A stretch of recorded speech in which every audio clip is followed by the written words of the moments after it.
Radio Publique Africaine.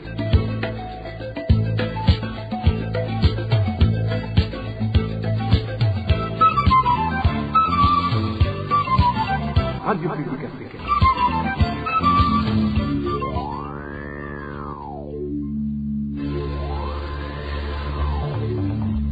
C'est le moment de suivre le journal parlé en français.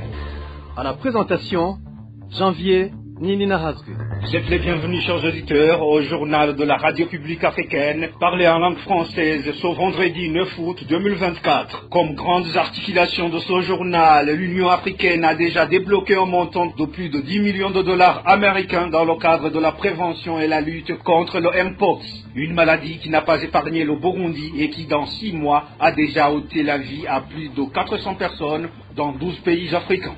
La PACSEM salue la mesure prise par la Banque centrale du Burundi qui consiste à encourager les investisseurs dans le domaine du change. Selon cette organisation, la mesure favorisera la circulation de devises qui était assez rare dans le pays. Gitega et Dodoma piétinent sciemment les traités et conventions qu'ils ont ratifiés relatifs à la gestion de réfugiés, déplore la CBDH Vicar après la visite de la délégation du gouvernement du Burundi au camp de Nyarugusu en Tanzanie. Dans quelques instants, le développement des titres.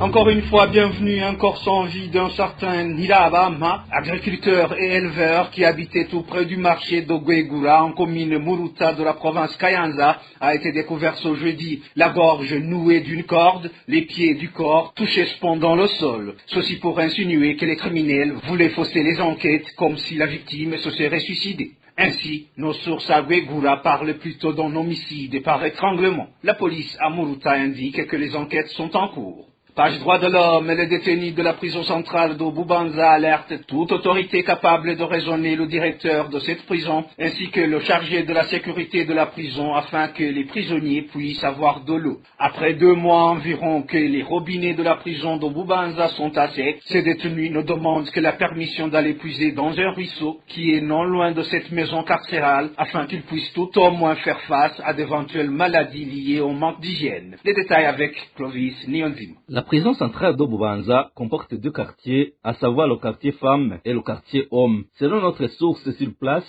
le quartier hommes est celui qui est le plus touché par le manque criant d'eau dans cette maison carcérale. Les toilettes des hommes passent plusieurs jours sans être nettoyées et les détenus hommes ne font plus la lessive, encore moins la douche, faute de son manque d'eau. Un des détenus a lancé à la RPA, je cite, « Qui pourrait se soucier de l'eau pour se doucher alors qu'il n'a même pas celle à boire ?» Avant de nous indiquer que, pour avoir de l'eau à boire, il demande à ceux qui ont pu en acheter en dehors de la prison. En effet, toute l'eau que les détenus puisent à l'extérieur sert à préparer la nourriture. Même sans de qu'au quartier femmes, sauf que les soins corporels laissent à désirer, car là aussi, moins nombreuses sont les femmes capables de s'acheter de l'eau par bidon. Toutefois, elles en partagent avec les autres pour pouvoir assurer le minimum d'hygiène. Comme le malheur des uns fait le bonheur des autres, d'après Voltaire, le scénario s'observe dans la prison de Bubanza. Chaque matin, des enfants s'y présentent pour voir s'il n'y aurait pas de détenus dans le besoin de l'eau. Dans ce cas, un bidon est acheté à 1000 francs bout s'il n'y a pas assez d'enfants pour aller chercher cette eau et 500 francs bout par bidon s'ils sont très nombreux. Toutefois, même ces détenus qui sont capables de s'acheter de l'eau par bidon ne le font que 2 ou 3 fois par semaine. Pour la 2e fois, nous avons contacté Samuel Kayanda, directeur de la prison de Bubanza, à ce propos. Ce dernier nous a promis de réagir après parce qu'il était dans une réunion, a-t-il souligné. Nous avons également contacté Pierre Claver Miburo, directeur général en charge des affaires pénitentiaires, pour recueillir son point de vue sur le bras de fer entre le directeur de la prison de Bubanza et le commissaire provincial de la police à Bubanza, mais il n'a pas décroché son téléphone.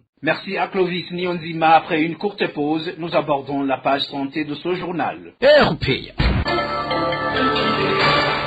L'Union africaine n'est pas restée indifférente face à l'épidémie de Mpox. Elle a débloqué plus de 10 millions de dollars américains de fonds d'urgence pour les centres africains de contrôle et de prévention des maladies. L'Union africaine indique que depuis janvier à juillet cette année 2024, 461 personnes sont mortes des suites de cette épidémie dans 12 pays membres. Le point avec Elvis Niomungeri. Le comité des représentants permanents de l'Union africaine a approuvé diligencer 10,4 millions de dollars dans les fonds Covid existants pour les centres africains de contrôle et de prévention des maladies CDC pour soutenir les efforts en cours pour lutter contre l'épidémie de Mpox à travers le continent. C'est ce qui a été écrit dans le communiqué de presse de l'Union africaine sorti à Addis Abeba le 5 août dernier. Le financement débloqué par le comité des représentants permanents viendra, selon ce communiqué, compléter les efforts nationaux des gouvernements africains et le soutien de divers partenaires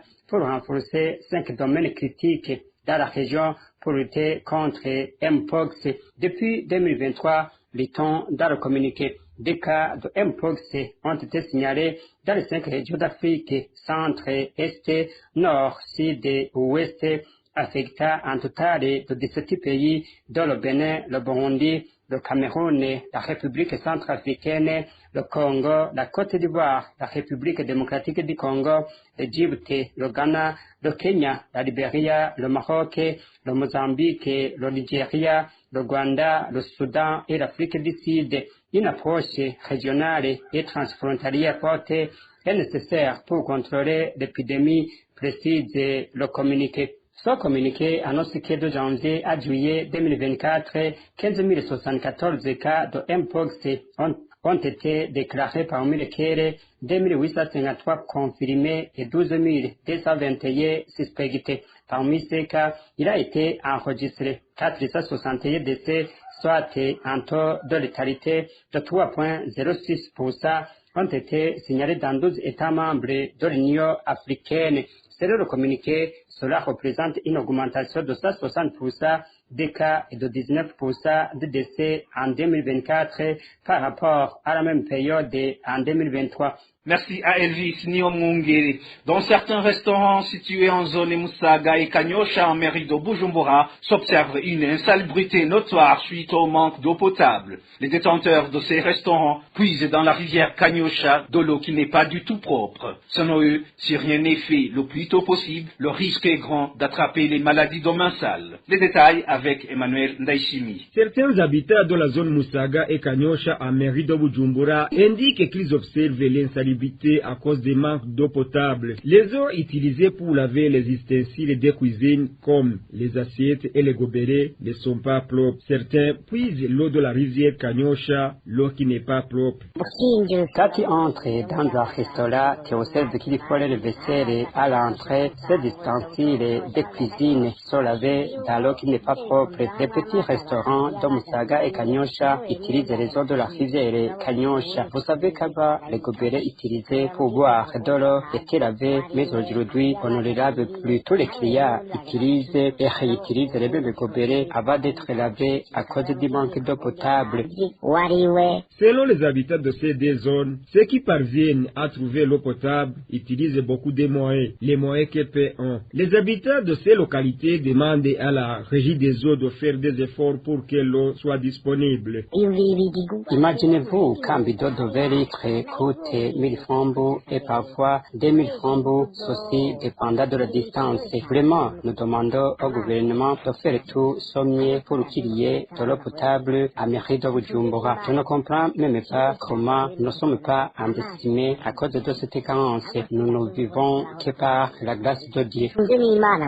À propos de ces lamentations des habitants de la zone Musaga et Kanyosha, nous n'avons pu trouver le personnel de la régie des eaux et Jimmy Hatungimana, maire de la ville de Bujumbura, pour donner des éclaircissements. La Banque de la République du Burundi (BRB) appelle au public et aux opérateurs dans le domaine du change qu'ils peuvent librement travailler dans ce domaine. Dans un communiqué sorti ce jeudi, le 8 août 2024, la BRB encourage toute personne intéressée à opérer ou investir dans ce domaine de bien vouloir la contacter pour des orientations précises. La mesure a été bien accueillie au sein de l'association Parole et Action pour le réveil des consciences et l'évolution des mentalités par segments cibles. Selon Faustin Ndikumana, cette mesure pourrait apporter un levier dans le domaine de change et de devises. Suivez plutôt Faustin Ndikumana, président de la PARSEM. Mais comme la Banque centrale aussi vient de libéraliser la création, le fonctionnement des bureaux de change, ça veut dire que les bureaux de change vont aussi mobiliser des devises, des agents économiques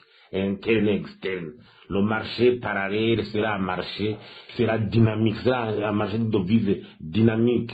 Il faudra aussi faire que, il faudra prendre des mesures, limiter les entraves au niveau du commerce entre le Burundi et la RDC, par exemple. Les opérateurs économiques de la RDC qui entrent au Burundi sont lamentés comme quoi il y avait beaucoup d'entraves au niveau de les activités d'échange en devises. Il faut aussi libéraliser au niveau de l'exportation. Si un exportateur exporte, les devises qui entrent lui appartiennent. Il les met sur son compte et il les gère comme il veut. La Banque centrale va jouer avec les devises émanant de la coopération, du commerce des minerais par exemple, ou bien des emprunts quelconques, et il va réguler, il va donc alimenter le marché des banques commerciales pour que, à travers les marchés d'échange. Et c'est à travers les marchés d'échange que la Banque centrale pourra contribuer à alimenter l'économie en devises au niveau de la banque, des banques commerciales. Et le marché, son marché parallèle va alors faire état du coût de la devise en général. Troisièmement, alors par ces mesures aussi, demande la libéralisation du commerce du carburant. Si la pénurie du carburant continue comme elle est aujourd'hui, par qu'il faut libéraliser aussi le commerce du carburant. S'il y a des opérateurs économiques qui peuvent faire entrer le carburant à partir des pays voisins, s'il y a des accords qui peuvent être signés entre les pays voisins pour que le carburant entre, tout cela pourra équilibrer parce que le marché actuel, parce qu'aujourd'hui, le déficit au niveau du marché du carburant est évident. La Banque centrale du Burundi, BRB, avait annoncé la fermeture définitive le 15 février 2020 de tous les bureaux de change. Le 7 octobre 2022, la Banque de la République du Burundi avait fait un certain relâchement, mais très peu de maisons avaient rouvert. L'association Parsem se réjouit également de la mesure de libéralisation de la commercialisation du sucre. Cela devrait permettre une meilleure compétition, estime Faustin Dikoumane. Je vous propose de l'écouter encore une fois. Parsem se dit satisfait par la mesure qui vient d'être prise par le gouvernement de libéraliser le commerce du sucre. C'est une mesure qu'on avait réclamée depuis longtemps. Cette mesure va permettre à ce que, à travers les avantages comparatifs, une concurrence acharnée entre opérateurs économiques va s'édifier et les opérateurs économiques pourront faire entrer du sucre à partir des pays qui ont un avantage comparatif au niveau de la production du sucre. Et puis comme ça, le prix sera le prix du marché alors entre l'offre et la demande. Le sucre pourra être disponible, quel que soit le coût de l'importation, mais il sera disponible et le prix du marché sera celui qui va se faire à partir de la confrontation entre l'offre et la demande. Et cela va permettre à ce que l'économie et le commerce du sucre ne soit pris sous l'apanage des prédateurs. Vous savez que dans ces jours-ci, il y avait une tendance au niveau du gouvernement de confier le commerce, une activité économique sous forme de monopole à certains opérateurs économiques ou à certaines agences économiques sans forme de concurrence aucune. Donc ça veut dire qu'il y avait une odeur de corruption. Cela, ça faisait qu'un groupe de prédateurs était toujours là pour causer un tort, surtout au niveau de l'économie nationale. Alors, le reste sera ce qu'on prenne des mesures pour laisser l'entreprise Sosumo. Actuellement, alors, si le commerce du sucre est libéralisé, bien sûr qu'on aura besoin de devises pour importer ce sucre. Page environnement à présent, c'est un ouf de soulagement chez la population de la zone Gatumba en commune Mutimbuzi de la province Bujumbura, victime des inondations causées par la rivière Rusizi. Depuis ce jeudi, ont commencé les activités de bouchage des canaux d'eau qui causaient ces débordements, une œuvre qui serait appuyée par la diaspora. C'est un reportage signé Emmanuel Niungeko.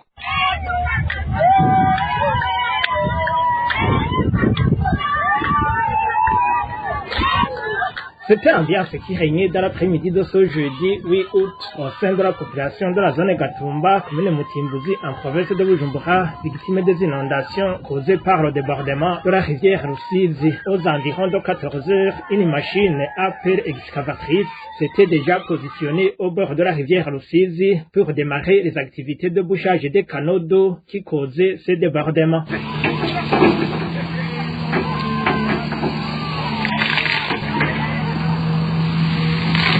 Un des habitants de Gatumba exprime ses sentiments de satisfaction. Nous, les gens de Gatumba, sommes très contents dans la mesure où, hier, le 8, nous avons vu venir une machine qui va canaliser la Rusizi qui avait l'habitude d'envahir des maisons. Selon notre source, cette œuvre serait appuyée par la diaspora. Ce n'est pas le gouvernement qui exécute ce travail, ce sont plutôt les membres de la diaspora qui ont décidé de contribuer pour voir comment alléger les souffrances des habitants de Gatumba. Ce sont eux qui ont collecté de l'argent pour cet effet. Ils ont été bénis et ils font un acte louable. Maintenant, les eaux qui avaient envahi Kirinya 1 et 2 ont reculé. C'est vraiment de la joie. Les inondations de la zone Gatumba ont commencé depuis juin 2021. Nombreuses maisons ont été détruites, y compris des salles de classe, et plusieurs familles ont été évacuées vers Matiazo, en province de Bujumbura. Merci à Emmanuel Niyungeko. Et pour clore ce journal, je vous le disais dans les titres, Gitega et Dodoma devaient observer scrupuleusement les traités et conventions qu'ils ont ratifiés au lieu de sans cesse persécuter et maltraiter les réfugiés burundais pour les contraindre à un rapatriement involontaire. Après la visite d'une délégation burundaise au camp de Nyarugusu en République unie de Tanzanie mardi, Léopold Shalangabo, président de la coalition burundaise des défenseurs des droits humains vivant dans les camps des réfugiés, CBDH Vicar en sigle, indiquait que quelles que soient les menaces et le mauvais traitement infligé à un réfugié, ce dernier ne peut en aucun cas regagner son pays d'origine tant qu'il estime que sa sécurité ne serait pas garantie. Suivez plutôt Léopold Shalangabo, président de la coalition CBDH Vicar. Nous suivons toujours cette visite des autorités burundaises et tanzaniennes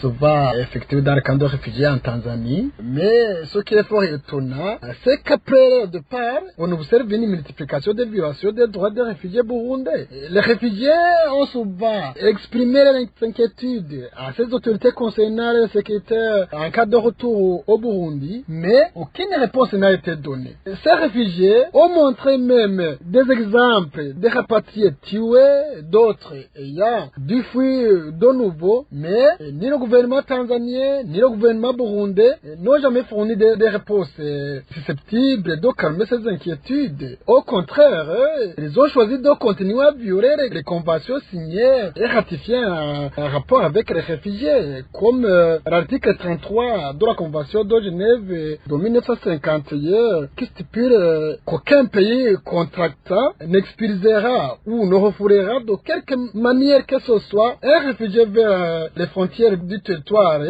où sa vie ou sa liberté serait menacée. Nous suggérons au gouvernement tanzanien que s'il estime ne plus vouloir accueillir les réfugiés burundais sur son sol, qu'il fasse appel à la Convention d'Orewa de 1969 à son article 2, alinéa 4, qui stipule que lorsqu'un État membre éprouve des difficultés à continuer d'accorder le droit d'asile aux réfugiés, cet État pourra lancer un appel aux autres États membres, tant directement que par intermédiaire d'Orewa. Et les autres États membres, dans un esprit de solidarité africaine et de coopération internationale, prendront les mesures appropriées pour alléger le fardeau du dit État membre en accordant le droit d'asile. Ceci plutôt que de continuer à les forcer à rentrer. Nous exhortons également l'OACR à ne pas continuer à accompagner ces actes de violation des droits des réfugiés. C'était là Léopold Shalangabo, président de la CBDH Vicar.